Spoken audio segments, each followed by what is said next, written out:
Spit. Yeah, that's the nothing personal word of the day. You guessed it, I'm sure, on the Nothing Personal with David Samson YouTube channel. We're live right now. How could it not be? I mean, there's 20 things I want to talk about today, and we're going to get to it, including a whole hour with Coca. But spit is the nothing personal word of the day for Friday, September 5th, 2025. I had a night, Coca. It's the NFL kickoff. I'm jacked up.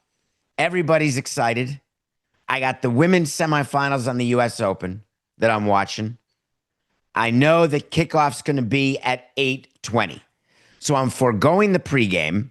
I'm watching the tennis. I'm going back and forth, and don't get me started on my Apple remote that doesn't have a recent or a last channel click. It's got to be the double click where you have to go to a thing to get back to the thing. So I got a second device going, ready to go for when I want to watch the football and the tennis.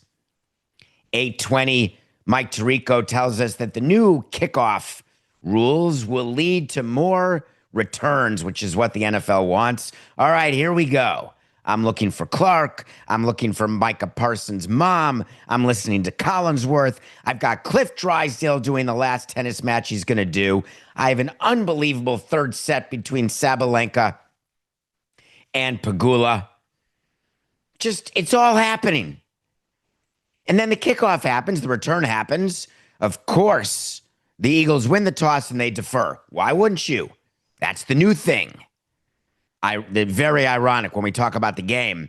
8 straight possessions of scoring, followed by 8 straight possessions of not scoring. But I digress. The kick gets deferred. You kick, boom, play, 1st and 10. And then there's like weird stuff going on. But I'm sort of watching the tennis. I'm sort of watching the football. And it happened to me. I end up watching neither. Because I miss somehow, some way, Jalen Carter walking to the Cowboys huddle before the first snap with 14 minutes and 54 seconds left in the first quarter, what should have just been 1st and 10 for Dak in a post-Micah world. And then there's flags. And I'm thinking, wait a minute, I'm very focused on the fullback for the Eagles, who is sitting there in a daze like he's out for the season after a kickoff return. And a flag, is there a dirty hit? Is something going on? But it's in a different part of the field. Wait a minute, it's 40-15. Am I the only one going through this? And then we find out that Jalen Carter, the best player on the field, is that an exaggeration, Coca? The best defensive player? When he's out on the field, Coca, is Jalen Carter the best player on the field no matter what? I guess if you're playing the Chiefs, probably not. The best player on the defense. We're going to have to leave it at that. Well, Mike Tirico's trying to describe what's happening, which is his job. And he says, wait, did he spit? And before you know it, you've got an up-close and personal Robert Redford shot right there. Michelle Pfeiffer in the background. Boom. It's a spit. And then you see another jacked-up referee. I love when you have to put the arms out. If I do that, it basically is sagging to my kneecaps. But when you're in shape, man, you're ripped. You put your arms to your sides. 15-yard penalty on sportsmanlike conduct. And a game misconduct like it's in a hockey game. And that was it. Jalen Carter's walking off the field. So I'm trying to process this. Did he just spit in Dak Prescott's face? No. He spit and it got onto what looked like his shoulder pad, like the rib part of his shoulder pad. All right. Did that just happen before the first play of the game? And then did I just hear the analysis on NBC, free NBC, that it appears that the entire offensive game plan was based on stopping Jalen Carter, and now everything's different. Brian Schottenheimer's first game, you're planning to double-team Jalen Carter because he's the best player on the field. He's gone before a play from scrimmage. And Dallas goes on to score 4 out of their first 4 possessions and is losing at the half 21-20. The whole time I'm thinking to myself, what would I be doing? I'm president of the Eagles. Well, I know me. I know me. I'd be down in the locker room because Jalen Carter's in the locker room. He's got to hang out till post game. I got to sit with him and say, WTF, man. And by the way, we got to get a quote ready because this is the biggest story. Not the fact that we raised our banner, not the fact that we are the defending, reigning Super Bowl champions, not the fact that we're playing the Cowboys, who have been the king of the news basically the whole offseason, and we're about to either win or lose to that team. Nope. The story is you getting thrown out of the game 6 seconds in. So here's what we need to come up with. And Jalen Carter said, and I'm quoting, "It was a mistake that happened on my side, and it just won't happen again. I feel bad." I mean, if you have enough time to prepare, say, "I feel badly," but again, let's not quibble. "I feel bad for my teammates and the fans out there. I'm doing it for them. Not being able to start the game, even finish the game. We're going to get it better. It won't happen again. I can make that promise." I have a problem with promises that are made about something that never should happen in the first place. And I'm certainly not comparing spitting, though we had the whole conversation with Suarez, that Inter Miami player, and his spitting at the Seattle Sounders staff. And we've waited all night long for a comment from Inter Miami, which finally came and we'll get to in a couple minutes. Unbelievable that there's something like spitting that would be in the category of, all right, did that once, won't do that again. Aren't there things that go in the category of you don't have to do once? It's not like spitting is a child touching a hot oven. That feels like something everybody does once. Hey, it's hot. Boom, touch it. That's too hot to drink. Ooh, taste it. Burn on the tongue. Those are a pain in the neck. I don't need to commit armed robbery to tell you I'm not going to ever commit armed robbery. And if you do it once, I wouldn't say, hey, not going to do it again. Odds are you will. That's the funny part about doing things that generally people don't do ever. When you do them once, there's a tendency to do them again. And that goes for all sorts of things. It is certainly not acceptable what Jalen Carter did. It is impossible to run that team and to not go in that clubhouse and be angry enough that you've got to do something as a punishment to Jalen Carter. You are not going to suspend him for a game. Wait for the NFL to do that. You are not going to fine him. Wait for the NFL to do that. What you have to do, if you're Nick Sirianni, if you are the team president, is you are talking to the players on the team after the game, and you're letting them know that the hell that you're about to bring forth, that's Jalen Carter. That's the best player on our team. And you see what we're going to do to him? Imagine what we'd do if it were you. I'm putting the fear of God, the fear of deterrence, the reality of deterrence in that clubhouse, because you can't have self-inflicted wounds and hope that you're going to win another Super Bowl championship. Now, the Eagles got away with it. They won the game 24-20. A funny game. Not funny when it gets interrupted by lightning at all, and you're sitting there till 12:30 at night. That's not the funny part. The funny part is that the Eagles found a way to win a game where they could not stop Dallas from scoring, and Dallas couldn't stop them from scoring. And then in the second half, basically it was nothing doing for anybody.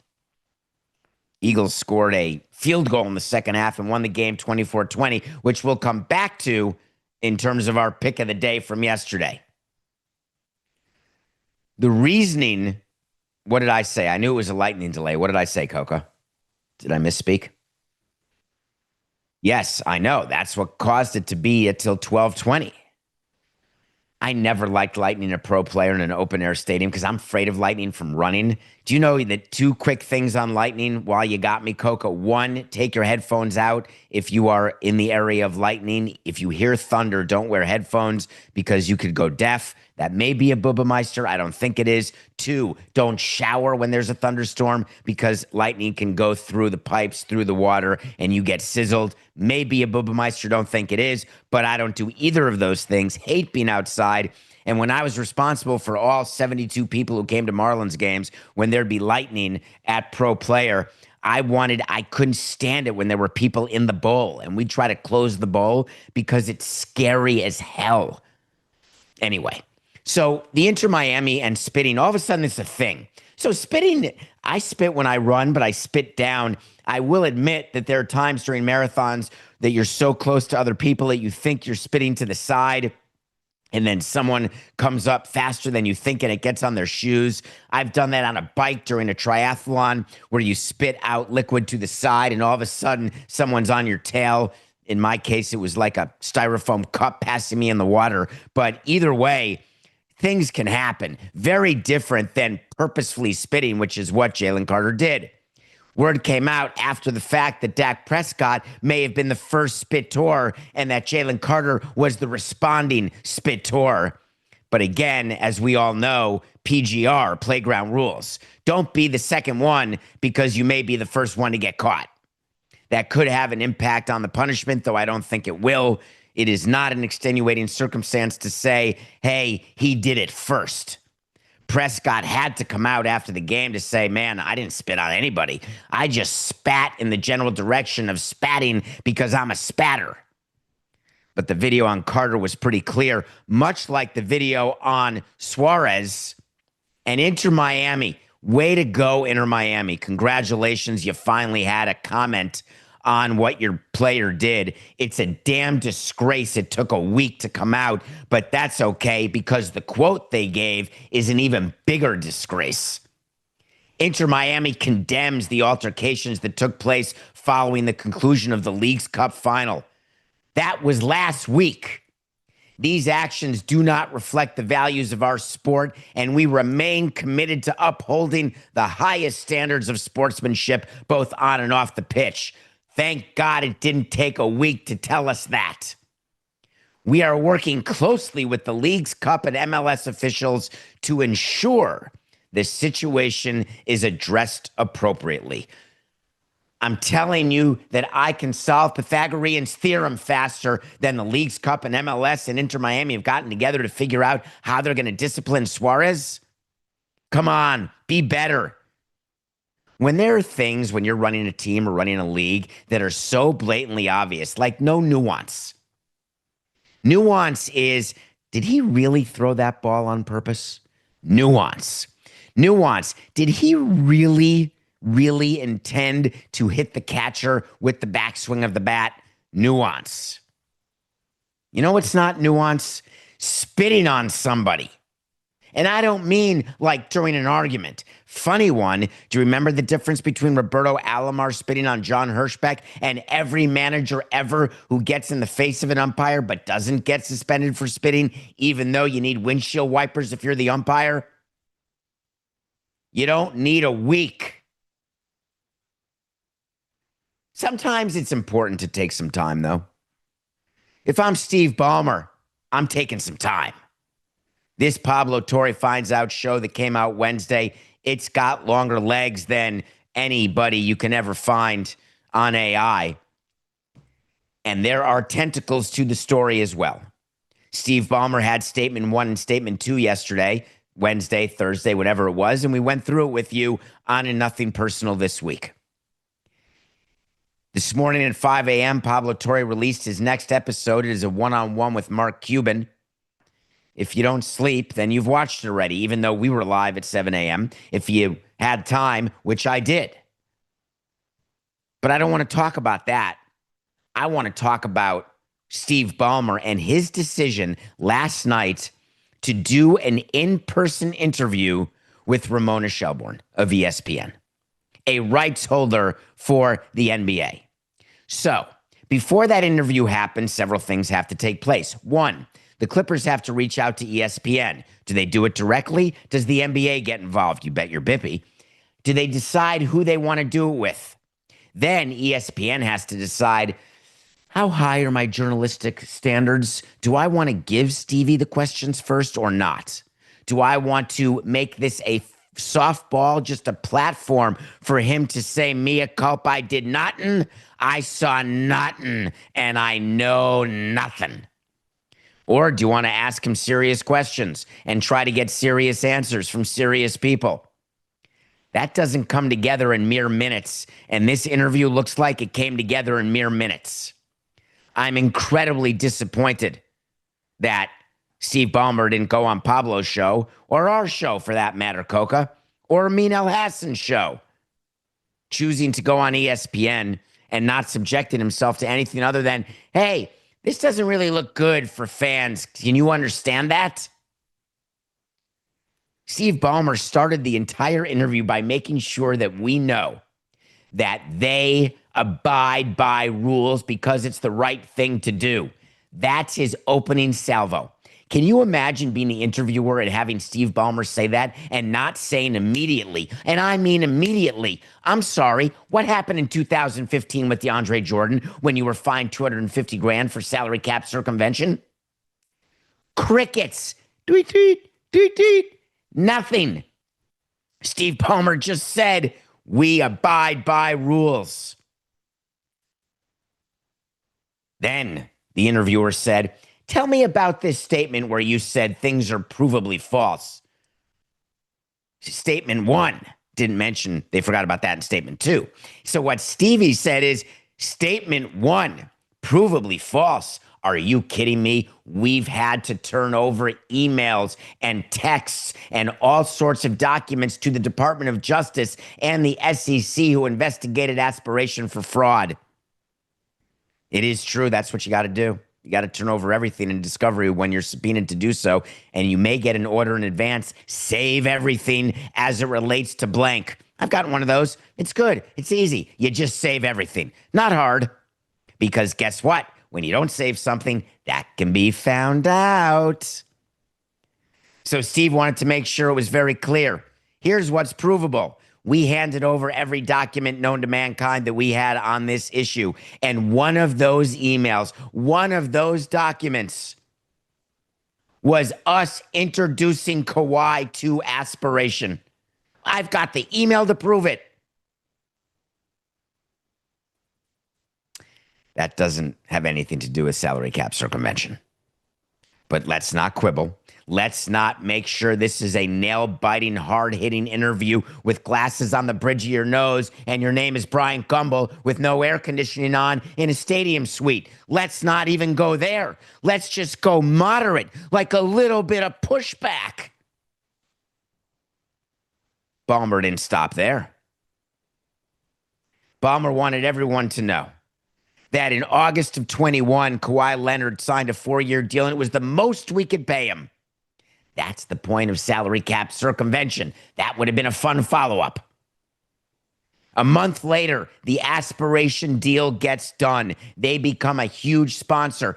But then Steve Ballmer said they didn't know Kawhi. We had to introduce them because aspiration called and said, hey, do you know Kawhi Leonard? We'd love to meet him. We have the best idea ever. We want to see if he would endorse our company. Steve Ballmer claims in his interview with ESPN, that was it. We fomented an introduction and we never heard another word. We never said another word. Wouldn't it have been amazing to follow up and say, I'm sorry, one quick second. You're saying you have no idea what the deal is and you have no idea whether there's a deal or whether or not the deal is a bigger deal than normal? We're telling you it's $28 million. Does that sound normal? Oh, yeah. She asked, why would Aspiration give him so much money? And his answer was, hey, I have no idea how much money. It's right there. We've got the contract. $28 million over 4 years. He said, I knew nothing. I was conned. I was scammed. If you're going to meet the media and you're going to try to figure out the best way to see if you can have the least punishment and have complete severability from the issue, you're going to want to take more than 48 hours, even though you're sitting with all softballs. You're going to want to make sure you've got your ducks quacking in a row, because if not, you're subject to me, and Pablo hasn't even gotten to it yet. You're subject to me immediately going through point by point and saying, that doesn't quite make sense. Kawhi, when approached by Aspiration, after you had introduced them, Aspiration never asked you anything about Kawhi and whether he'd be a good pitch person. Kawhi, who you said you sit with multiple times a year, never said to you, hey, tell me about this Aspiration company. Are they good for 28 million bucks? Those conversations never took place. That is not even remotely possible. The only way a conversation wouldn't take place is if there didn't need to be a conversation because Kawhi was getting the money either way. What do you think? Kawhi and Uncle Dennis were born on a turnip truck yesterday? Kawhi Leonard's representative, Uncle Dennis, had gone to teams. That was the whole purpose of the change of the rule in the CBA and the Board of Governors meeting, where everyone was told, hey, you cannot do things outside of salary. And Uncle Dennis would go to teams and say, hey, I want an endorsement deal. I want a piece of the team. The NBA is going to find all this when it investigates, because they investigated the same thing a few years ago, but they're going to find more. And what they're going to find wasn't addressed in the interview. How do you explain the timing of you giving $50 million and then Kawhi getting 28? Answer, we got scammed. Question, you're a smart guy. Sounds a lot like Pablo's show. Answer, yeah, terrible. Got scammed. But remember, and this is what Steve was told by lawyers and by his PR people and maybe even by the NBA. Make sure you keep answering the question the same way with the same statement. We got scammed. We had no idea about this deal. I think they should have stopped at the first one. Just say we got scammed. Because the credibility of a guy getting scammed out of $50 million, yeah, it happens, even to smart people. The probability of Kawhi and Steve Ballmer never discussing a deal where Steve Ballmer is a principal investor and he said, oh, I only own 3% of the company. Quick math, Coca. Do you know what 3% of $2.3 billion is, which was the value after the fraudulent SPAC deal? Any quick idea? Just do some quick math. Do you want me to do it for you? You can do it. Just do it in your head. 10% of 2.3 billion is 230 million. 5% is 115 million. We're good. All right, whatever, Coca. All right, let me get back very quickly. Two more things when you watch this interview. The Boston Sports Journal reported, and I love the fact that mainstream media is on this like white on rice. The Boston Sports Journal said it should be known that not only did Kawhi Leonard get $28 million in cash, he also got $20 million in stock of Aspiration. Now, people are going to do the math and say $28 million in cash plus $20 million in stock equals $48 million. That's even closer to the $50 million that Steve Ballmer put in. But let me stop you there. When you get stock it's like you get options. You don't actually get shares of stock when you are granted this as an endorser, sometimes even as an employee. There are stock option plans. So you get options to purchase shares at certain numbers that are very, very low. And then you hope the shares go up. And there are different ways, whether you exercise the options within a year or after a year. There's all sorts of technical stuff. But all you need to know is this. When you pin a value up front of what the stock is, that's not how it works. Because the value of a company like Aspiration, if it's a public company, super easy. A public company, you look at the share price right there in the newspaper. Wow, that looks like it's $30 a share. Well, we are giving you 2 shares that vest today. Well, thank you. I just got $60. That is the correct math. When you get shares to a startup company like the janitors at Meta, you have no idea if you're getting 0 or if you're getting $10 million. I can't tell you the number of clients we had on Wall Street who were literally cleaning people at Facebook and ended up with a lot of shares of Facebook that made them multimillionaires. And I can't tell you the number of people who end up getting paid in stock up front that's worth zero, 0.0, because the stock becomes worth nothing. In Kawhi Leonard's case, that $20 million in stock that was going to come from the personal holdings of a guy who just pled guilty to wire fraud, all that means is it doesn't come out of his pocket. It means that he gets diluted. If he owns 50% of a company and he's willing to give 10% to Kawhi Leonard, instead of the 10% coming from the general shares of the company, it comes from just his shares. So what the Boston Sports Journal said is that Kawhi Leonard would get $20 million in stock out of his shares over 4 years. I should point out that Kawhi Leonard ended up getting zero. The stock is worth zero, not $20 million.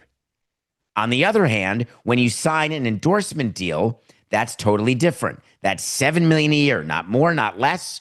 $7 million a year for 4 years, and Kawhi Leonard is still owed $7 million. Not one mention in the interview. Not one. Hey, did Kawhi ever come up to you after the indictments and the scam and say, hey, man, do you have $7 million that you could give me because I'm out $7 million? Wouldn't it have been great to ask Steve that so Steve could have denied it? And then you have to go find out whether Kawhi Leonard has gotten the $7 million. So many things that could have been said, Coca. Total 16 minutes of drivel.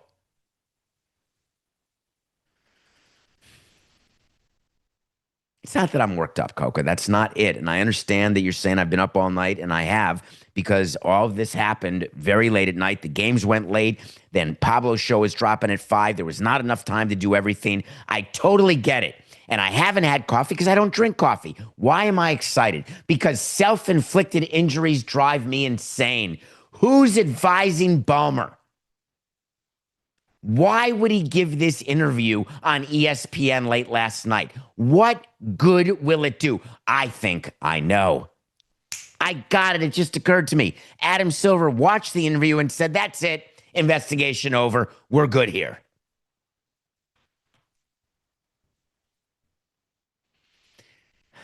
Reminder, today's Friday. That means two things to you. As Nothing Personal fans, and please subscribe on the Nothing Personal with David Samson YouTube channel. You can follow us on Twitter at David P. Samson. TikTok, nothingpersonal.npds. You can do all those things, and we appreciate it. Obviously, we're on the DraftKings Network, which is amazing. But you know, Friday's second hour, that means we get to do a whole hour with Coca, him telling you, the audience, how much he loves me. Because that happens every Friday since June 2nd, the week of. And you also know that Wednesday's second hour is So You Want to Talk to Samson. We had a fun So You Want to Talk to Samson 2 days ago, and every Wednesday it's been amazing. Please pick up the phone. 631-377-4869. That number again, please. 631, that's an area code that you may or may not know. 377, look at your rotary phone, DPS. 4869, I think you know, and if not, just listen to the show. Make sure you call. Leave a message. You may make the show, which is cool. Let's go to review, Coco, please.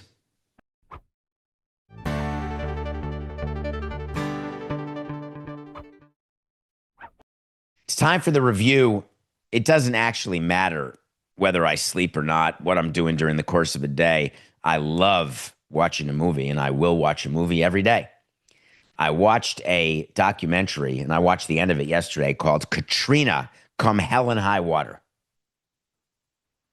One of you had suggested to me, I had not seen this. I hadn't even seen that it was out, and I appreciate it. Please, I keep a list in my phone of all things that are suggested by fans, the audience members. I say fans. That's, you maybe hate watching, but that's a hate fan. Love you. Only a fan is only a fan.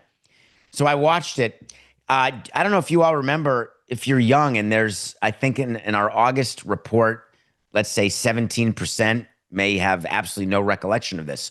But Hurricane Katrina was a very, very, very bad stage 5 hurricane that hit New Orleans like square, right in the dome.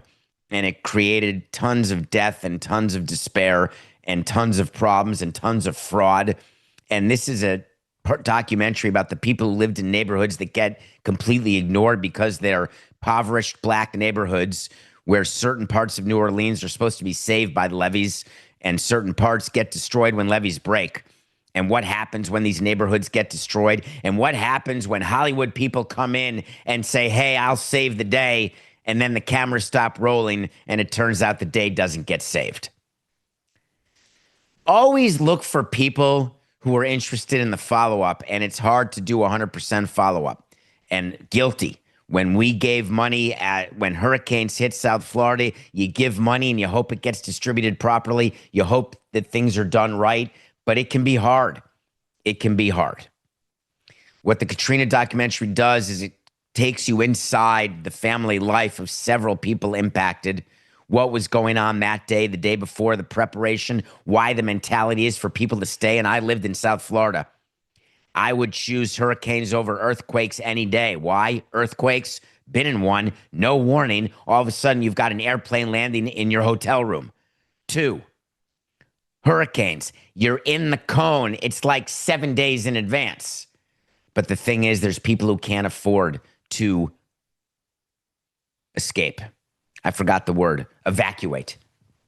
And so this documentary was about families who couldn't afford it. And then when the mandatory evacuation was done way too late by the mayor of New Orleans, people couldn't get out. The traffic was insane. The levees broke after the hurricane ended when everyone said this wasn't so bad. And then New Orleans flooded. It is worth your time. Please, if you don't know about Katrina, watch it. If you do know about Katrina, but don't know the full story, and that was me, watch it. On this weekend, there's so much, Coca. There's too much. We've got college football. We've got U.S. Open semifinals today, finals, women's Saturday, men's Sunday. I'm going to watch a movie. I'm going to watch Sorry, Baby. Someone gave that to me also. It's called Sorry, Baby. I promise you I will watch it and review it on Monday. Let's go to Nothing Personal Pick of the Day.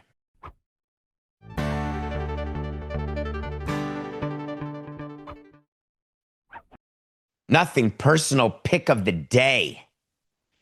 I'm sorry, Coco, we got to do it over because I lost my place of what I'm supposed to say here. Okay, here we go. 4869. One more time, please, Coca. Let's do the Nothing Personal Pick of the Day.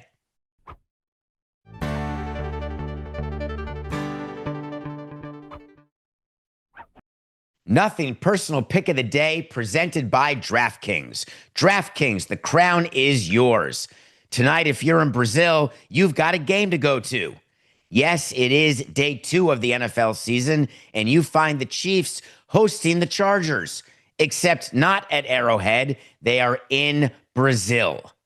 You may remember last year, the Kansas City Chiefs were 7-9-1 against the spread while going 15-2 on their way to a Super Bowl appearance.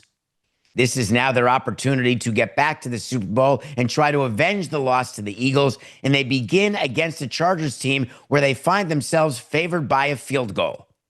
While the Chiefs have been historically bad at home against the spread, they're not at their real home. They've seen already last night that the Eagles are off to a 1-0 start, recognizing that, hey, we got to get to them first, and we got to figure out how to get past Buffalo, get past Baltimore. Sorry, Coca. But first, you got to get past the upstart Chargers who are trying to see whether or not their quarterback, Herbert, has an opportunity to even be in the same conversation. Well, guess what? Not tonight. Chiefs, Mahomes, Swift, Kelsey, -3 over the Chargers. That's your Nothing Personal Pick of the Day presented by DraftKings. We do have other picks for the weekend because we got a whole weekend of sports. Tomorrow, I know you're going to be watching college, but I'd like to bring your attention to a baseball game that's really unreal tomorrow. You've got Trevor Rogers and the Orioles going against Yamamoto and the Dodgers. The Dodgers who just got swept by the Pirates. More on that in a minute. These are two unbelievable pitchers, but I think the Orioles are going to be underdogs because they're the Orioles. But Rogers has been the best pitcher in baseball. We're talking like he needs to win the Cy Young if he had enough qualifying innings, which he doesn't, but he will maybe by next year. But as for purposes of the game, take the Orioles. Sunday is Corbin Day. Yep, Patrick Corbin's back on the mound for the Rangers, who are back in the playoff hunt. We are taking the Astros over the Rangers, but we're also going to be watching football, and we're going to be watching the battle of the two best quarterbacks in football. We are going to be watching Daniel Jones against Tua. I know you were thinking I was going to give you a pick for the Ravens-Bills game, weren't you? I'm just watching that game. I wouldn't dare pick that game because when I do, Coca gets angry and upset. Colts -1.5 over the Dolphins. Dolphins fans are thinking, are you kidding me? I'm getting 1.5 points from Daniel frickin' Jones? Yeah, guess what? The Colts, not too bad. So we're taking the Colts -1.5 over the Dolphins. Those are the weekend picks.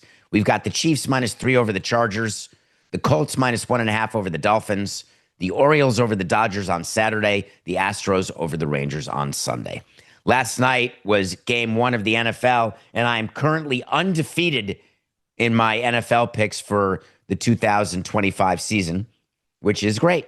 We told you to take the Cowboys +8.5. If you're an Eagles fan, congrats, you middled because the Eagles won by 4. But we also had Paul Skeens as an underdog.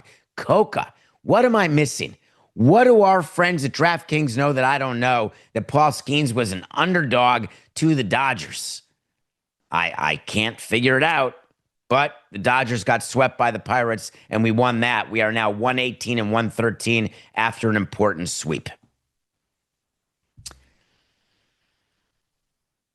I have great respect for Bill Belichick. Let me just start and end with that sentence. I will never be able to thank him enough for what he did as a Giants coach, a coordinator for those 2 Super Bowls in 1987 and 1991. That's it. Thank you, Bill Belichick. I don't care that he's dating a 24-year-old and that he's in his 70s. Not relevant. I'm happy if he wanted to go back and coach at UNC. Way to go. But what I don't want him to do is to make the mistake of thinking that he's all that.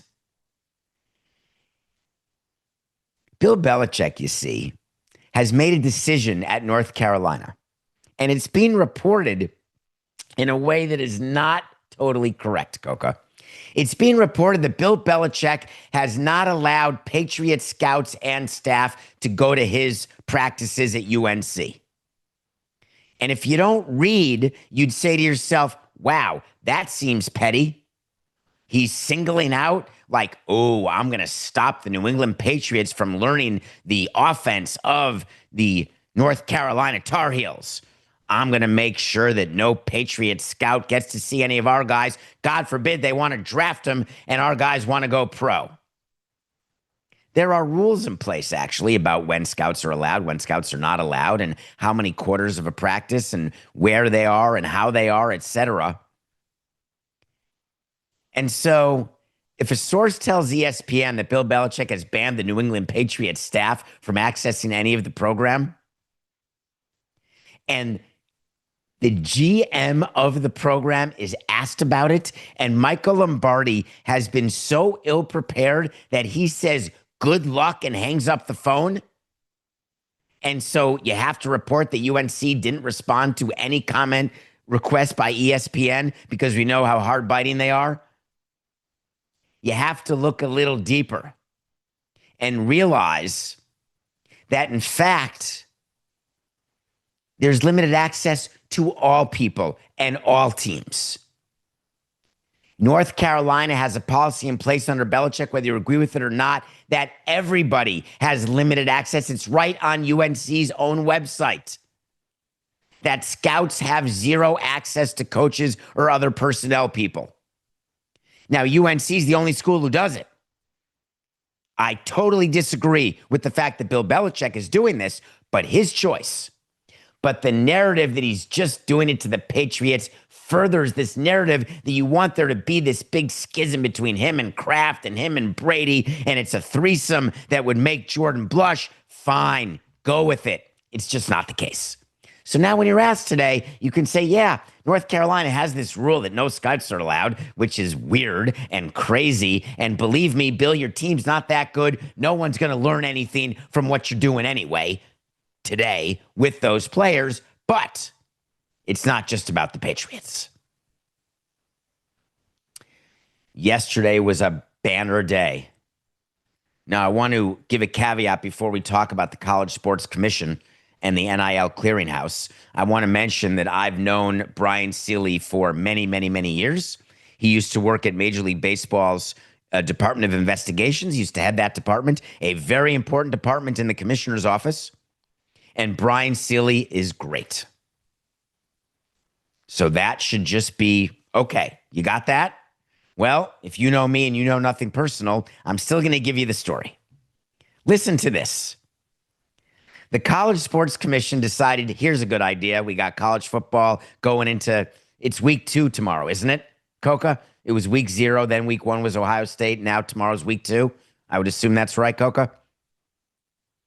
Nope, Coca's gone. He's maybe primping his hair, getting ready for hour 2. Coca, you there? All right. Isn't that amazing how alone I feel in general? Just in general, because no one's listening, like in my room where I am in the studio. You're all out there, which is cool. But my whole security blanket has always been, and today, I should note, is episode 1350. We've done 1,350 episodes plus mailbags and all sorts of stuff we did and used to do before June 2nd when we went to 10 hours a week. But my blanket, like I'm Linus, is Coca in my ear. And when he disappears for moments at a time, sometimes he needs the restroom. Spoiler alert, so do I during a show. Sometimes he's got to do something like research. He's got 5 screens open. But when I'm calling for him, I need him so badly. Anyway, let me get back to the story. The College Sports Commission decided this was a good idea. And they announced yesterday that the NIL clearinghouse called NIL Go.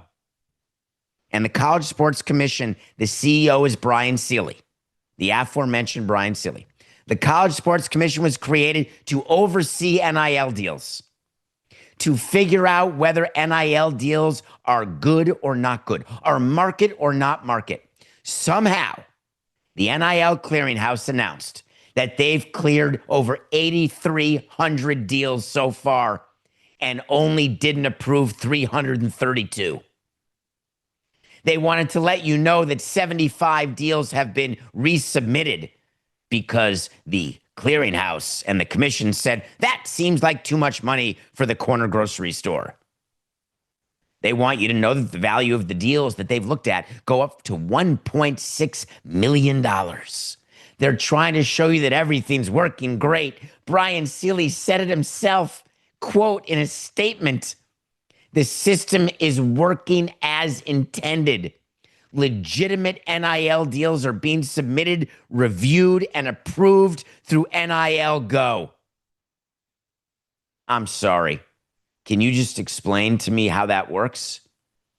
Are the value of the deals, are they over 1.6 million? Are they as high as 1.8 million? I'm just not sure. Where are we getting the numbers? Is it analytics on what we think a certain car dealership should pay for a certain player at a certain time?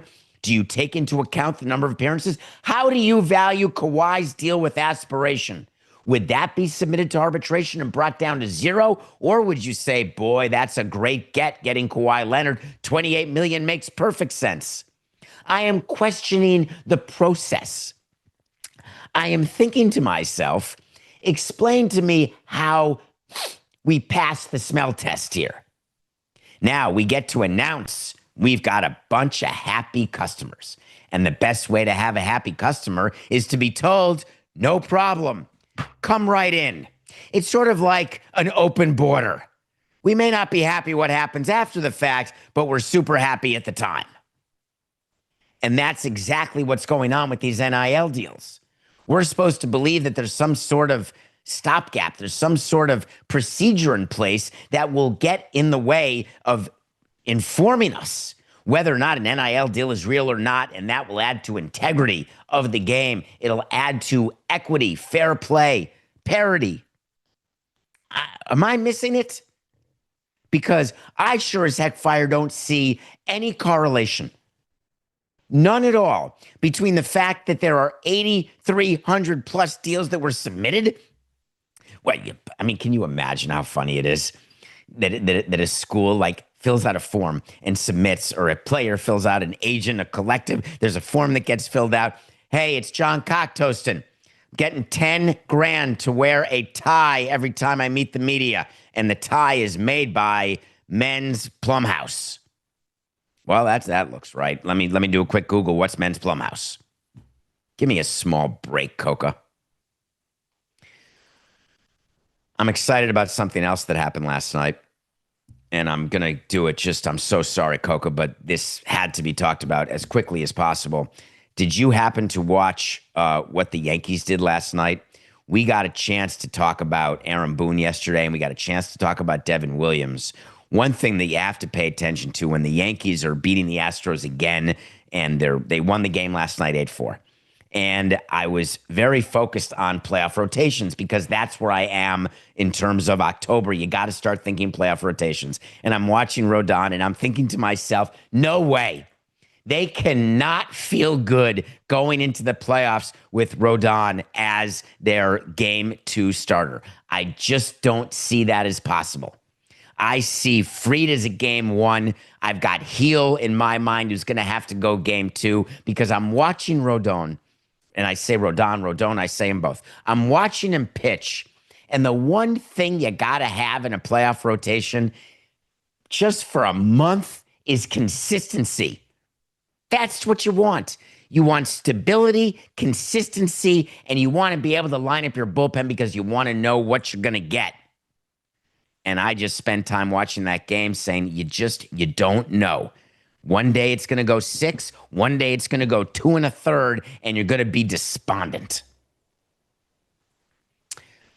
So we're going to have a chance now to go to a second hour because this is about to be the end of the first hour. In the second hour, it's going to be Coca. So what we're going to do is, as you know, but there's a lot of people new to the show, we do the first hour, then there's a little break. It's like a 3-minute break, and then we start doing the second hour. If you're listening to this hour, it's just a separate podcast. When you download Nothing Personal, you get to download both hours each day. There's been some confusion about that, Coca. So we will have a chance, and you will have a chance to hear Coca. Game on. Week 1 starts now, and every touchdown can bring you closer to a payout with DraftKings Sportsbook, an official sports betting partner of the NFL. This isn't just football. It's first touchdown fireworks, anytime TD rushes, and live bets that ride every momentum shift. At DraftKings, every play is your next shot to win. Aaron Rodgers heads back to MetLife on Sunday with the Steelers facing off against his former team, the New York Jets. Justin Fields takes the field for the Jets as he tries to prove the Steelers made a mistake. Pittsburgh are 3-point favorites. Lines and odds subject to change. But new customers, this one's for you. Bet just $5 and get $300 in bonus bets instantly. Let's go. Plus, you can grab over $200 off NFL Sunday Ticket from YouTube and YouTube TV. Your season starts now. Download the DraftKings app and use code Samson. Please use the code Samson. That's code SAMSON to get $300 in bonus bets instantly when you bet $5. Plus, over $200 off NFL Sunday Ticket from YouTube and YouTube TV in partnership with DraftKings. Because DraftKings, the crown is yours.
Welcome back to my favorite second hour of the week. It is Friday, September 5th, show number episode 1350. And Friday's second hour, just word association. It means I get to welcome Matthew Coca, the esteemed producer of Nothing Personal, my partner since day one on Nothing Personal with David Samson. Without Matthew Coca, there is no show. Matthew, welcome.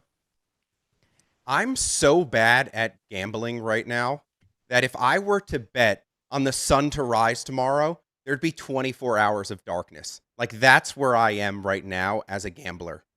All right, what happened? Yesterday, I was like, you know what? AJ Brown, David disrespected him, said that he won't be on the team this year. He's obviously on the team this year. I'm going to bet on AJ Brown to score a touchdown. For the first time since 2019, AJ Brown didn't get a target in the first half of a football game, and he ended the game with one target and one catch. Like, can you explain? Can you explain that to me? So the game plan. So again, I'm not a football expert. They do map out like the first 50 plays. Let's say they're carrying a big thing. All coaches, like Brian Schottenheimer, walked off with what looked like architectural design documents for a stadium. So did they purposefully? Nick Sirianni said, we're not throwing at AJ. Is that what a target means? Yeah, it's just a pass attempt to a player. So an attempt to a player. The play has to be called, but it could be, is he the first option on every play, but Jalen Hurts just went to his second option every time? I guess so. I mean, it doesn't even matter. It doesn't matter. There could have been nobody on the field. There could have been no defenders on the field. And A.J. Brown wouldn't have scored a touchdown yesterday because I bet on A.J. Brown to score a touchdown yesterday. Do you ever think about going Costanza, where you make believe every bet you want to make and then bet the opposite? Have you tried that? I need to start doing it. I need to start doing something because I am so cold right now. So are you taking a break, or are you going to just change your strategy? What is your plan? Well, it's one of those things where you're like, I'm never going to do this again, right? Like, I'm never going to bet again. I'm never going to place a parlay again. Well, guess what? There's football on tonight, and I just got to pull myself up by my bootstraps and fire something away. I have to get back in the winner's circle, and it's going to happen tonight. It just has to. Well, what's your pick tonight? We're going to go with Travis Kelce to score a touchdown. It's going to happen. Because he's so happy that he's engaged? No, because it got to the point where you have to just start, phoning friends. My friend this morning, right off the bat, his name's Oz, and he was like, tonight is the night. Travis Kelce is scoring a touchdown. So because of that, I am rolling with him. I'm saying it now, so I have to do it. Okay, can you tell me, our friends at DraftKings, do you have any idea what sort of numbers that is currently? Odds obviously subject to change, but is that huge plus money? Is it an upset if Kelce scores a touchdown? No, I don't think it's an upset. He's plus 170. Plus 170 to score a touchdown. And it can be running, receiving, just him in the end zone. He's got to get in the end zone. Yeah. All right. Well, you heard it here first. We got Kelce. Do you purposefully bet or not bet on Ravens games? You're wearing a Ravens hat right now. You're a huge fan of the Ravens. I assume that your whole weekend is based on Sunday night, making sure you have no other activity but to watch Ravens Bills. Yeah, I'm like a tough fan when it comes to that. So usually when I watch my games, it's going to be on mute. Like, it always just has to be on mute. Like, I'll sit there in silence and watch the game myself because I'm so animated all the time that, like, one comment, if it's one negative comment about my team, I can't deal with it. Like, I'm that emotional when it comes to watching football games, but I'm going to be locked in. I mean, this is a huge year for the Baltimore Ravens. Like, you had asked Brady, which player between Lamar Jackson or Josh Allen needs to make it to a Super Bowl. And it has to be Lamar Jackson, because I still believe that last year that he was robbed of that MVP award against Josh Allen. Like, his numbers were incredibly better than him when it came to passing touchdowns, when it came to rushing yards. Like, he's just the complete player. And, having Derrick Henry didn't help his case. But, he was a first-team All-Pro at quarterback, and then Josh Allen wins the MVP award. So that didn't sit right with me, and I don't think it sits right with Lamar. And I think explain why Derrick Henry's presence hurts his case, because Derrick Henry was so good. Yeah. And so when you have two good players, it makes them both look worse. Yeah, because he just rushed for so many yards, so many touchdowns last year. That it's tough to judge. Who was, if Lamar wasn't there, would the team still be good? Whereas when you look at the Bills, Josh Allen, is that team's offense. This is the great debate that we always have then. Most valuable player, I thought, means best player in the league. Yeah, and that's what I think needs to be cleared up, right? Like, is it the who had the best season in a given sport, or is it who is most valuable to their team this year? Because we talk about MVP awards in baseball, right? And you say, and most of us say that Shohei Ohtani, if he's pitching and if he's hitting really well and he's pitching well, that he's the MVP of the league. Well, he's on the team right now, and they're 20-23 since the All-Star break. They haven't really looked good. The team, I think they've scored the fewest runs in the NL West since the All-Star break. I think I saw that stat. That's a good one. So it's like if he's on the Dodgers, the Dodgers were good without Ohtani. They're good with Ohtani, even a better team. So it's just like, is he the best player in the National League this season? Or is he the most valuable player on that team? I don't know. And it's very confusing. I vote as best player. Let's assume for purposes of our discussion that we say MVP equals the best player in football for that season. Do you say that Lamar Jackson was the best player last season versus Josh Allen? Was that your position? Hands down. Because it doesn't make sense to me. If Derrick Henry had finished second in MVP, which I don't know whether he did, was it Allen, Henry, Jackson, or was it Allen, Jackson? Saquon is in there too. Saquon was up there. So, because in theory, if Lamar is the first team All-Pro, I believe that's overall NFL. It's not by conference. And even if it were, they're in the same conference, which means that people viewed Jackson as better than Allen last year. Do I have the math wrong on this? And it's the same people who vote. So that was the thing that was most confusing, right? You're the same people voting for first team all quarterback, and you're the same people voting for MVP. How is one the best quarterback in the league and one is the MVP of the league? It just doesn't make sense. So you're going to watch the Ravens game Sunday. You didn't answer my question. You're going to watch it. Yeah, I guess you did. You're going to watch it alone in silence. Yeah. So that's no friends, no girlfriends. You're going to be alone. Are you in the dark? Set the stage for me. Like, do you have food? Like, what is it? What does it mean that you're going to be on mute? I haven't planned out the day yet. The ideas will come. What I want to eat. What I'm going to drink during the game. But as of right now, the plan is to watch the game alone. Like, it's too big of a game to watch with anybody else. Why is it bigger than Game 4? Because it's against the Bills. You want to go out there and you want to prove that you are, the top team in the league, and you're the team to look out for. And like I said, like Lamar has rationally, it's one game, Coca, right? Yeah, I mean, listen, they dominated the Bills last year in the regular season, and they lost to them in the playoffs.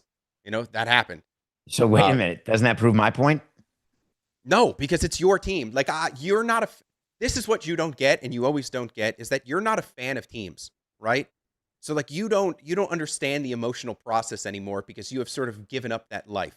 I know you try to pretend with the Knicks sometimes, or the Packers, or the Giants, but it's just like every game it feels like a Super Bowl when it's your team, and the stakes are so much higher when you're going out there in a national window game, playing against the Bills, playing against Josh Allen, who was the MVP. Both these teams are supposed to be, 1A, B, or C, depending on where you have the Chiefs ranked. So it's just like, it's two juggernauts going up against each other. If they were playing like, I don't know, the Saints, like if it was a game against the Saints, maybe I'd be a little more calm, but a loss would be probably more devastating, depending on how they looked. But it's just like one of those games you just want to win this game. Do you watch all 17 Ravens games? No.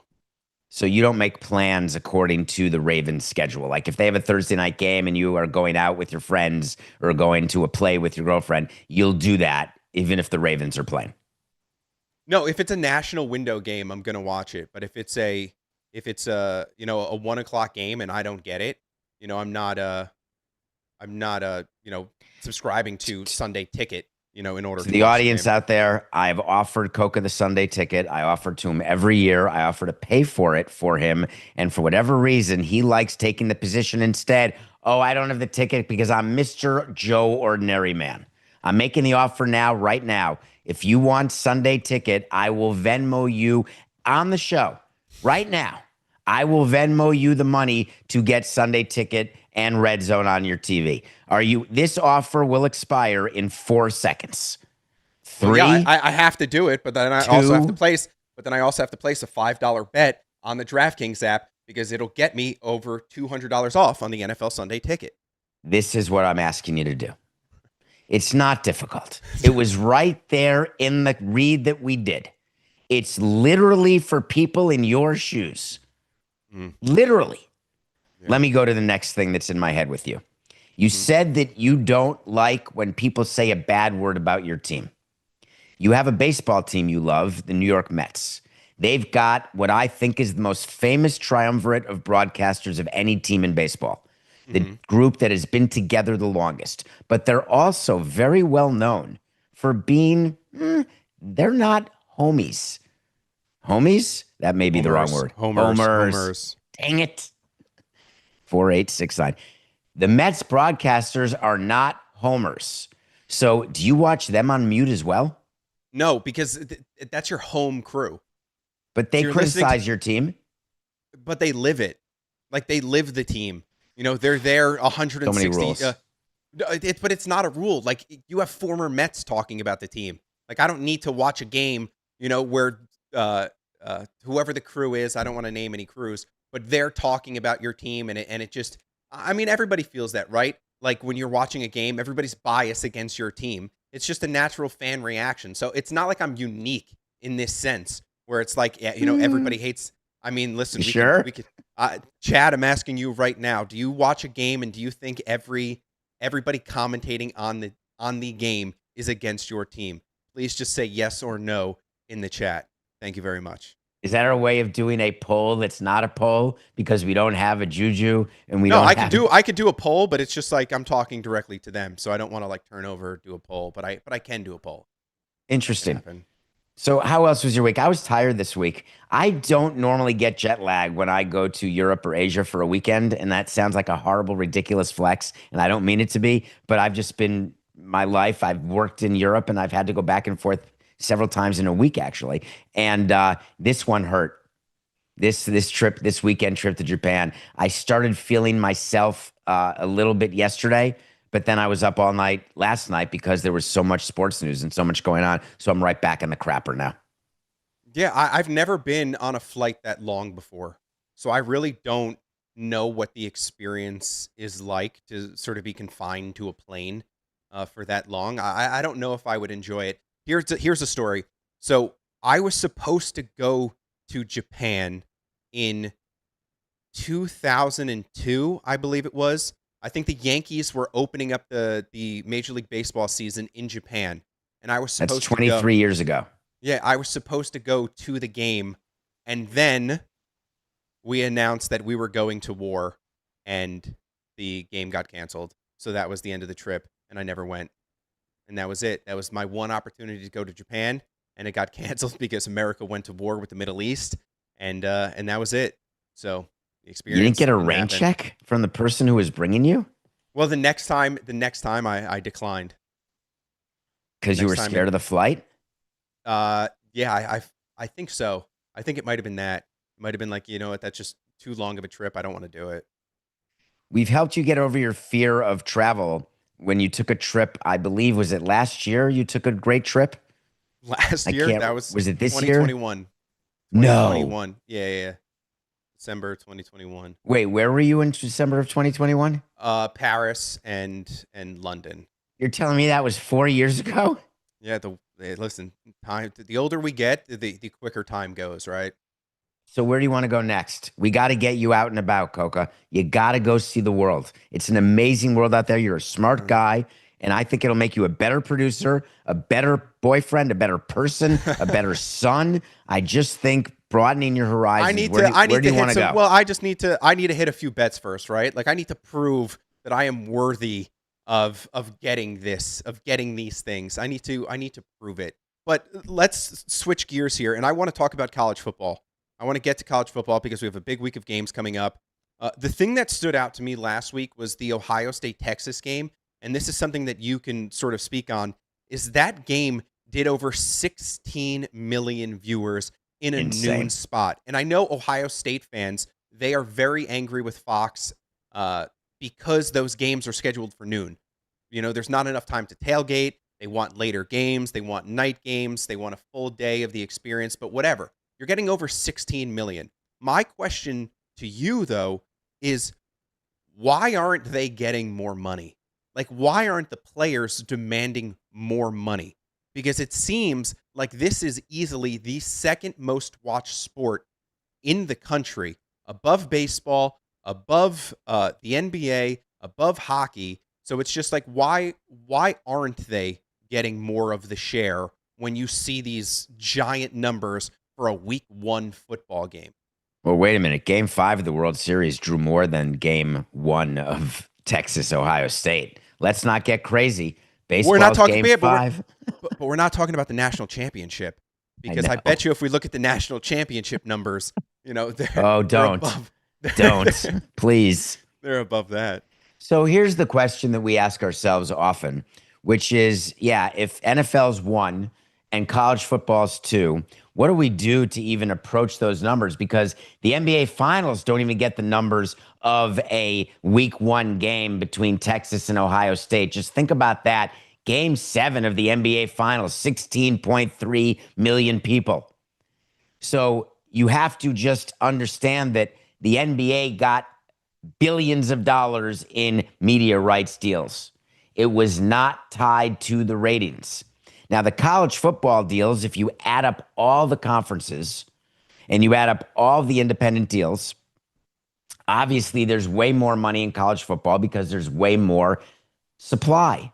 There's way more time slots. There's way more programming hours.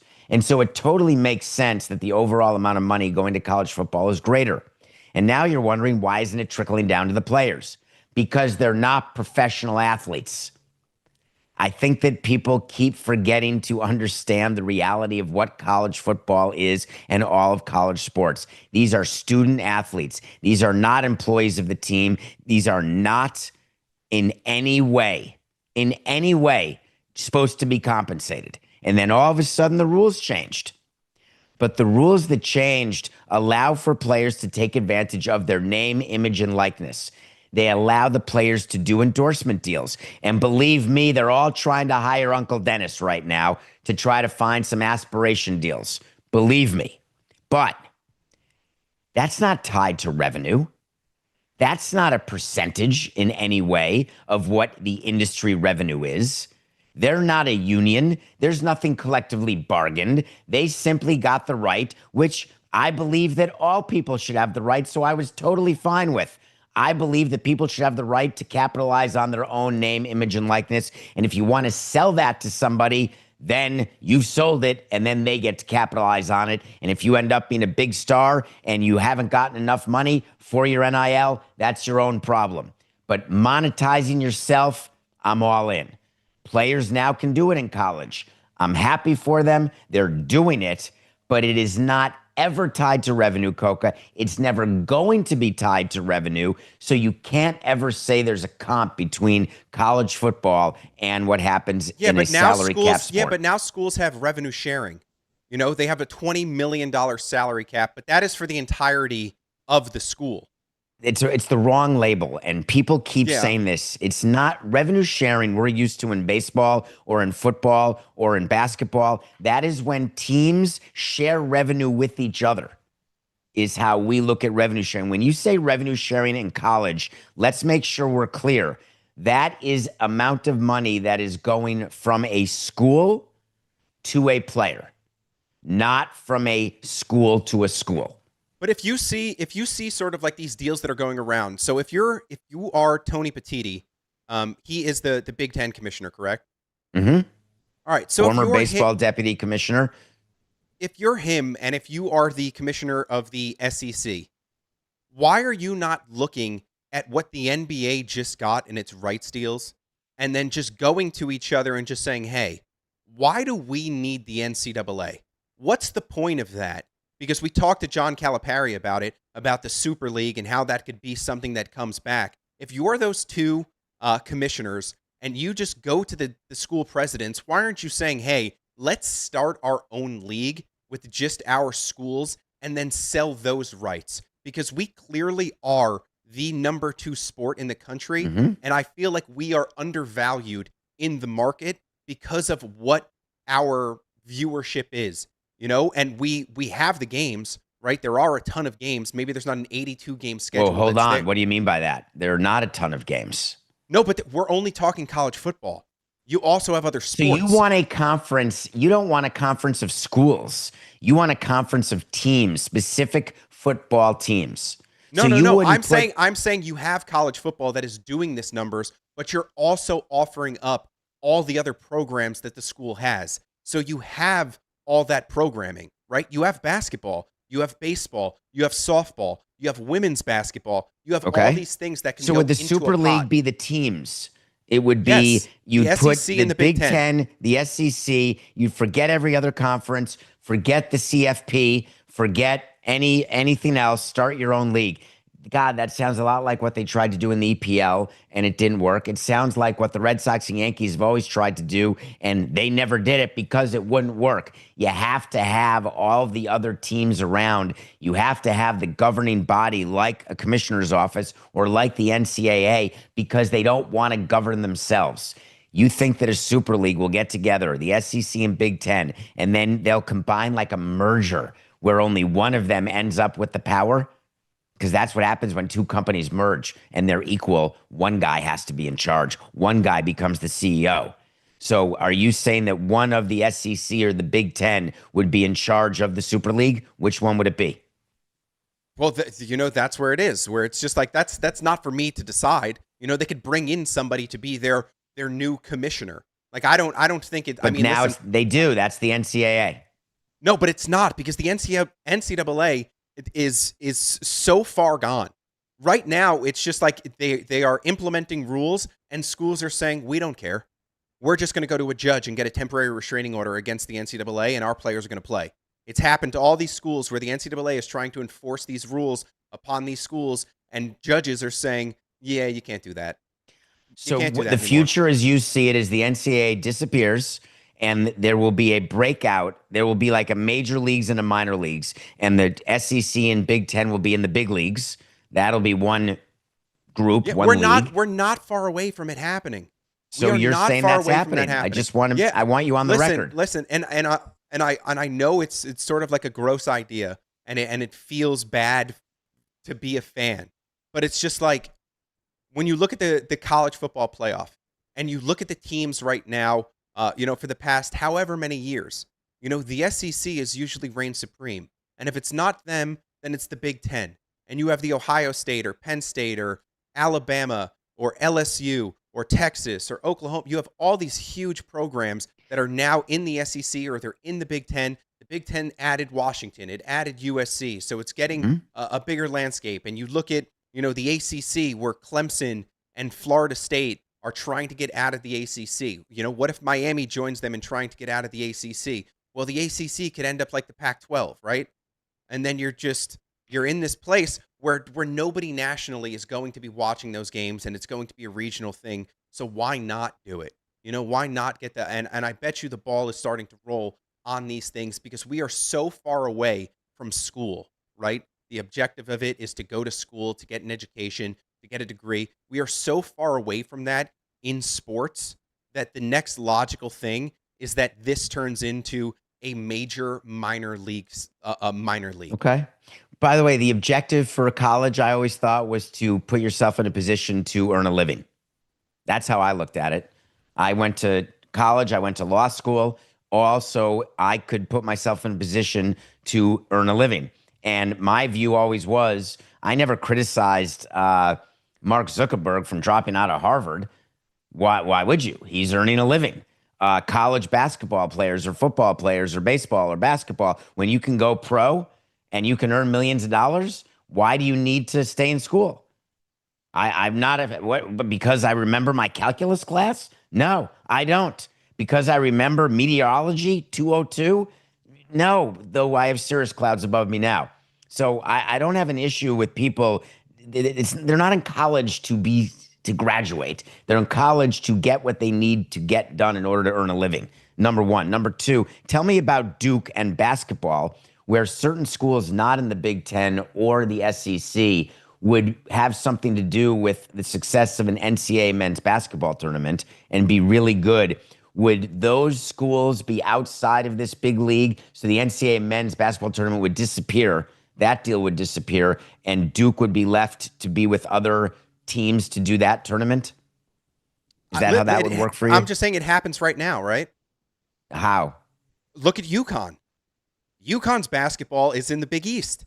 They're not in the ACC. They're not in the Big Ten. They're not in the SEC. They're still playing their games in the Big East, and they've won 2 national championships under Hurley. So it's not like far-fetched to see something like that happening. But obviously, you try and figure out a way to get into, this masterful super league of teams, but once, it's not for me to decide who is in and who is out. But if right now you're saying, would Duke basketball be enough to get them into this super league? You'd think. I'd probably say yes. But then it all comes back to, how are you going to sell it? How are you going to package these things? Does it become a thing where it's not schools anymore and it is sport dependent, right? Football is going to go out and get one thing. Basketball is going to go out and get another thing, just the way it is in the pros. Did you see Dan Hurley in a new book almost resigned because of the pressure of going after the third back-to-back-to-back? Did you see that report? Did I get misled again by a report? No, I'm just saying all of us have almost done something after the fact, right? He was going to take the Lakers job, but then he didn't. He was going to resign. Dude, just coach the team. All right, enough. You've got 2 titles. We don't need a sad story for Hurley about this. You've won 2 titles, dude, and you have a premier program in all of college basketball. We get it. Can we talk about Caitlin Clark, please? I've been dying to talk about this, and I was waiting to hear your point of view because you're more learned on this sort of stuff. But the Indiana Fever just released a statement basically saying Caitlin Clark is finished now, out for the year. Whether the Fever make the playoffs or not, they said, see in 2026, and they released a full statement. How does the WNBA feel about that? Probably not great. And not great because of the fact that the Fever are sort of right on the edge of making it to the playoffs. So it's right there. And I believe the Sky are so bad that Angel Reese, there's no shot that the Sky are making it to the playoffs in the WNBA. But for Clark, this was a huge year for her. Everybody, I believe that I'm speaking, trying to go back in my brain here, that she was the favorite or one of the favorites to win MVP. She's bringing in the ratings. She's doing all these things. She's bringing all these eyeballs to the league. And it's just a really disappointing second season. Why are they making this announcement today? If the Fever are on the edge of the playoffs and you're trying to get people excited for the WNBA playoffs, you don't tell people that Caitlin Clark is out. You keep the carrot.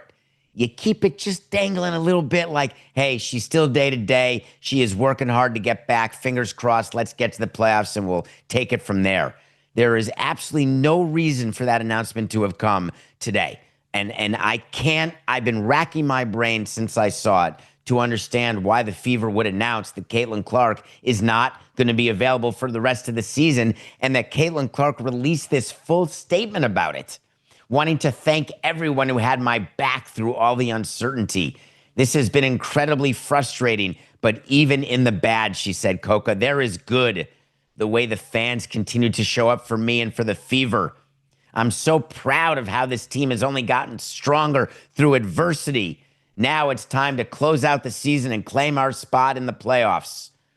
Coca, what am I missing here? What's the deal with that quote? It is completely ridiculous. Well, I think the one thing was that they have so many season-ending injuries to their starters. I believe there's like 5 players, and that's outside of Caitlin Clark, that are done for the season. So for me, it's like if the team was healthy, I feel like she pushes, right? She pushes herself a little bit.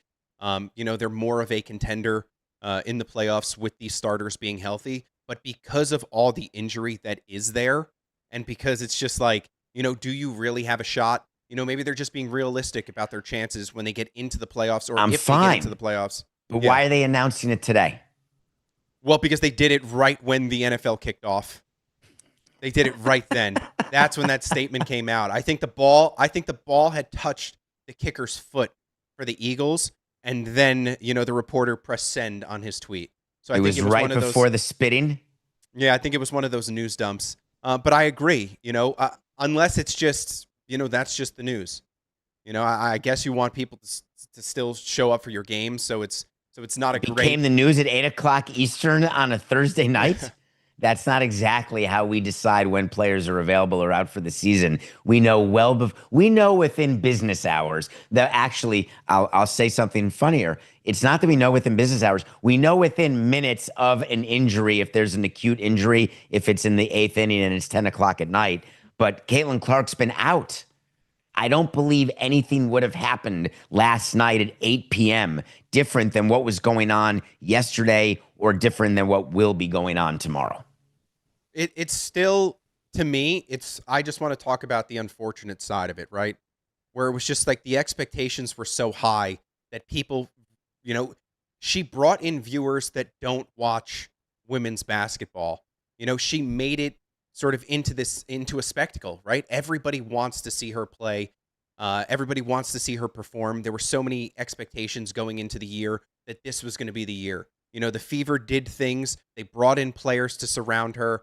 And it just sucks. Like, it sucks from a fan of just pure basketball. Like, it sucks to not see somebody out there competing. But it's also, that's just the way it goes, right? That's just injuries happen. You would have watched Caitlin Clark in an Indiana Fever playoff WNBA basketball game over an NFL game? No. Ever? No, probably not. Probably not. It's okay. It's okay to admit that. Maybe if YouTube TV, if they set up the double box, if I can double box, I'm doing it. If double box is a thing, I would double box the game. But if it's like one or the other, then I'm probably sticking with football. I have this thing on my TV that is red. It is the RedZone, but I also have the NFL ticket, which you declined earlier in the show. I don't remember. No, I didn't. I don't think I declined it. I think I said I had to place a $5 bet on DraftKings. Oh yes, you did say that. Off. So they have something. I don't know if they'll still have it, where you can choose to watch 3 games at a time, and so they have like a 3-box. Yeah. And you get to choose which game with all these choices, but then you get to choose where the audio comes from. And I'd like you to just picture me, Boomer, trying to figure out how to get the audio from a certain game in one of the boxes. I found it to be more than challenging, but I did find the 3-box thing to be awesome. When Paramount Plus first got the double box, I believe it was for Champions League soccer. I think soccer games. You couldn't do that. You couldn't pick where the audio was coming from. It would just switch on its own, like on a timer. So you would get 30 seconds of the game on the left, and then 30 seconds of the game on the right, and then 30 on the left and 30 on the right. And you just fall into this hypnosis where you don't know what game the audio is coming from. So you're just staring at the screen. Your eyes are starting to like blink. You feel like you're going crazy. But I don't know if they've gotten better at it. But on YouTube TV and the ESPN app, you could pick where you wanted the audio to come from. Are you upset? It gives you a small little box around it, so it's kind of hard to remember where you have the audio coming from. Are you upset that the RedZone has commercials now? Are you one of those people? Yeah, I think I am a little upset. Oh, good. Of course you are. I am a little upset. Yeah. Why? Yeah, you can't stand commercials? Well, it's just we're paying for it.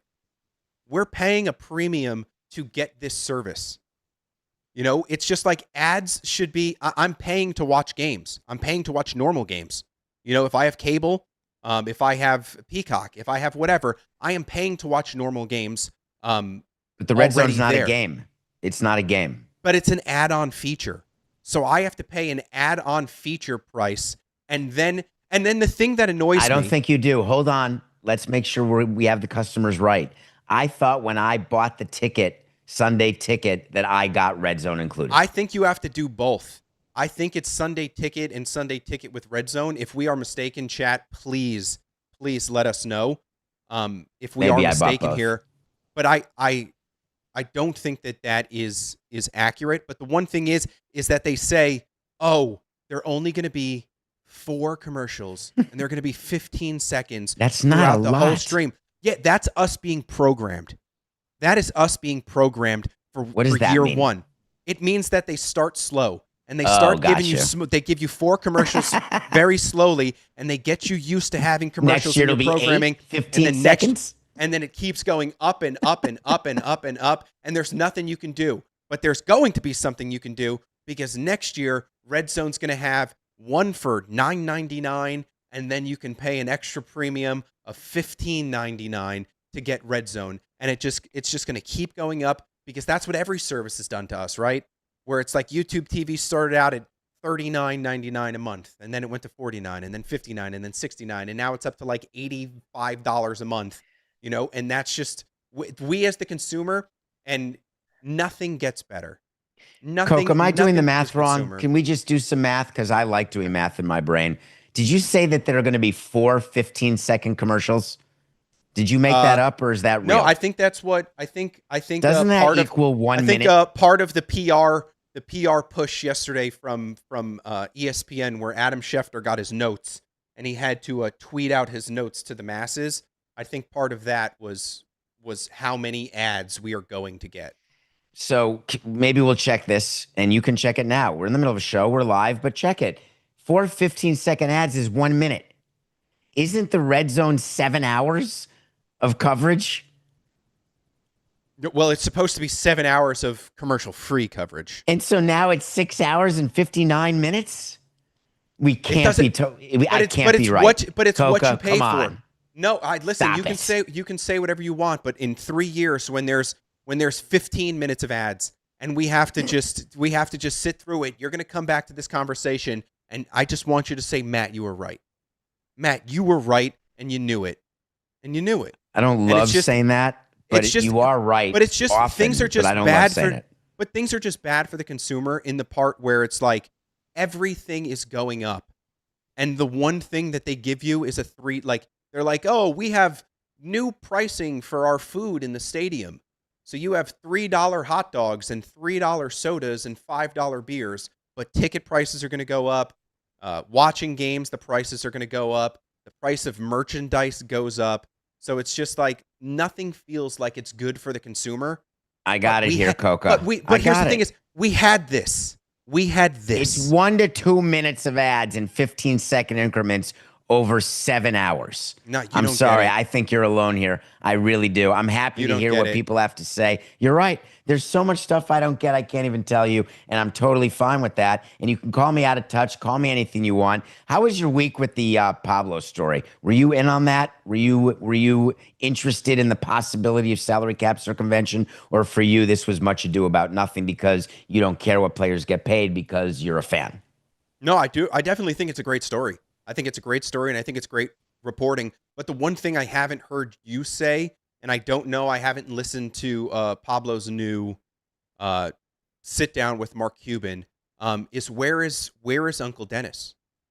Where is he in this story? Because if you have an agent, I bet you Scott Boras. That's not his agent. That's not his actual certified agent. He doesn't have an agent. That is his representative, is Uncle Dennis. So you can say it's not his agent. He doesn't have an agent. No, I think on the show it said that he has a certified agent. When I was looking at it before, I could not. But if you have Scott Boras is not sitting there and just letting this story fester. Scott Boras is setting up a press conference the next day, and he is denying these allegations, and he is saying, whoa. We didn't circumvent any cap here. We did a deal directly with so-and-so company. But we're not getting So you're saying Kawhi should be commenting? No, I'm saying if he had representation. So no, but that's what I'm saying. Hold on. Let's just take this one piece at a time, Coca.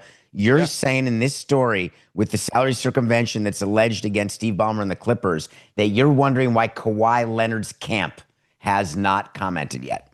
100%. There's no allegations against Kawhi Leonard. He signed a contract for $28 million over 7 years, whether it's part of salary cap circumvention, whether Ballmer promised it to him or not. Kawhi Leonard, why would he comment now? Because it's his team. Because he's still on the team. So if the Clippers did nothing wrong, why wouldn't Kawhi come out there and say, no, this never happened? We did the deal directly with this company. We got played just like Ballmer got played. Why aren't you out there protecting your own team? Because he's still a member of the Clippers. He still has 2 years left on the Clippers. He's still the face of the Clippers franchise. So it's just like, if this is something that you want to quiet down and you want to squash, I don't understand why his team isn't coming out publicly and saying. It's interesting because when training camp starts, he's going to be asked this question, obviously. But I'm trying to think of what the Clippers said when Donald Sterling was being kicked out of the game. Did they go to the players? And I'm not saying Steve Ballmer's being kicked out of the game. I'm not comparing Steve Ballmer to Donald Sterling in any way. So don't aggregate it, don't cut it, stop it. But when your owner has a problem, and owners have problems all the time, what is it that players generally say about it? It's not common. Yeah, but it's involving him. That's the thing, is it involves him. Okay. There's $7 million, but I'm saying there's $7 million here. And then with that further reporting, it's that the stock money. So it could be what, $27 million? If I told you on the show that $20 million in stock in the first hour, you can wipe your tuchus. Yeah. It. But I'm just worthless. saying. So there's $27 million that Kawhi Leonard now does not have. So if we can say, hey, maybe there was a way to recoup that $7 million, because that could be something, that they're saying, hey, this is something on the sly that came from the team to circumvent the cap. So this is a lot of money that Kawhi Leonard is out of. So he is heavily involved in this story. But I think there could be other situations, where a player can come out and defend his owner and say, like, hey, we love playing for this guy. We don't know that this happened.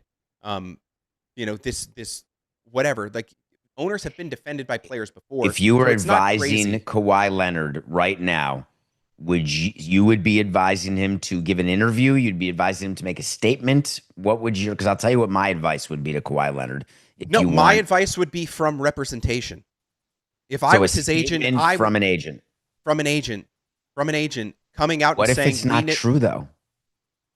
What isn't true? What if the NBA is investigating, which they are, and the NBA finds evidence that the $28 million deal was part of the contractual negotiated terms? Well, Steve Ballmer just went on TV and did it. The owner went on. Ballmer came out the owner and said went out. No. So exactly. So it's just like, why isn't there a follow-up from anybody on Kawhi's team saying, hey, this didn't happen? It's a fascinating question. And Pablo is sticking by. No. Yeah, and Pablo's sticking by his reporting, and it's great reporting, and he had so many sources that went into it, and now there's follow-up stories from other reporters who are all over it. So for me, it's just like, if I'm Kawhi's team, I'm trying to get ahead of this and saying, hey, this didn't happen. And because, it's always about the things that aren't unsaid. Or aren't unsaid. That means they're said. Aren't said that stand out. Are you going to watch the U.S. Open today? No, we're not doing this. I'm not talking tennis again with you. I refuse to do it. We are going to talk about Brian Walsh. We're talking about Brian Walsh. Are you upset? Wait, because you think, if you're about to tell me that Brian Walsh is a Red Sox fan, he cannot umpire Yankees games. Are you going to say that? Well, it happened in the NBA, didn't it? Didn't it happen in the NBA where it came out that an NBA referee was a fan of a team and got caught with his whole family in jerseys, and then he was done being a referee? I'm not even talking about that. Is that what you're talking about? No, I don't care about the Red Sox thing. That is a very bad look to have a Red Sox jersey on and any pictures up on a public site. Don't care about that. I care about the fact that umpires are routinely missing these simple calls. It is a simple call. The ball went into Ryan McMahon's glove. The transfer call? Let's explain what we're talking about. Okay. Ryan McMahon on the Yankees, third baseman. A liner was hit to him. It was very low to the ground. The ball went into his glove. He brought the glove up, went to get the ball out of the glove. Ball dropped in the ground. And, of course, Brian Walsh, who was the guy behind the plate the game before, who missed a ton a ton of calls was the guy on third base and said, ball was dropped, wasn't caught, ball was dropped. The rule states that it is a catch. The rule states it. So it's the same guy. And my biggest problem is, once again, there are no consequences for bad umpiring. And you can say, oh, they're not going to be able. You're going to say, oh, they're not going to be able to umpire in a playoff game. Well, yeah, but I don't care. I don't care about the playoffs. I don't care about something that's in the future. The guy, listen, it happens in the Premier League. It happens there. What does? If a referee messes up a call, a clear and obvious call, they get benched. They get put off to the side. They get removed from assignments. Why is this guy not being removed from assignments for blowing what looked like on replay review? Are those referees part of a union in the EPL, Coca? Because the umpires are unionized here. So start with that. Number one, they're part of a union. You can't just say they had a bad game, bad calls, they missed a call, now they've lost their assignments, they've lost their job. It doesn't work that way. You can want it, but it's not reality. Number two, the umpires are evaluated every day. And postseason assignments, which means more money, are given to the best umpires. Now, will Brian Walsh be assigned to a Yankees postseason series? I guarantee you the answer is no. Will he be assigned to a Red Sox postseason series? No. Will he be assigned to any postseason series? That will be interesting, but I'm going to say no, but we have to wait to see on that. Yeah, but here's the thing is you have the opportunity to say these things, and you could have said it yesterday.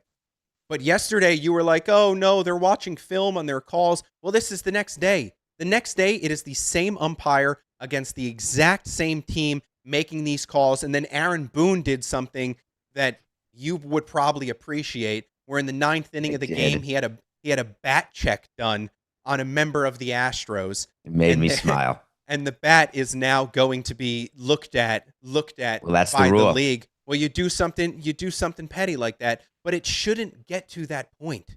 And it's just like, what is the point of replay review? What is the point of the team getting together? What is the point of the rules? I want to take the hot bat, Coca, out of the hands of a hot player. So we'll say, hey, get me a measurement on that. Too much pine tar. I don't like the taping. And then the league has to take the bat away and the players use a different bat. I think it's brilliant. I love that Boone did that. Listen, I just think if a player can be benched for bad performance, then umpires should be benched for bad performance. It should be the players have a union as well, right? So it's just like things should be based on performance in the moment. If Brian Walsh in back-to-back nights has bad games, put the guy on the bench. There are plenty of other umpires out there who can come up to the big leagues and make their debut. Let's make the game better. We've let's done make the game better. 1,350 shows. Have I done 2 bad shows in a row over that time, do you think? In your mind? Do you bench me? Now that I have a mic, now that I have a microphone and a camera, now that I have the opportunity with a microphone and a camera, that's it. Oh, and I have chat behind me as well. I have an army in chat that appreciate me and they fight for me because I fight for them. You know what? Who says I can't have a hostile takeover right now? Listen, is that a threat or a promise? Because you want to do more hours? We love when you're on the show. As a matter of fact, it goes so quickly. I think we're almost done. Yeah, we got a minute left.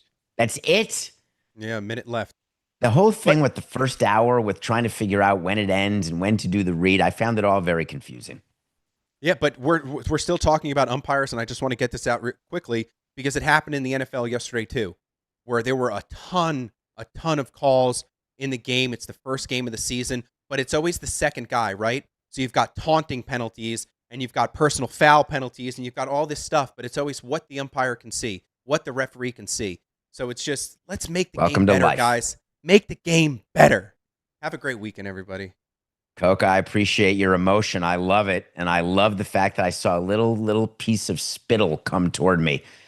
Everybody, guess what? We're back on Monday, live 7 a.m. Until then, be safe because it's just business.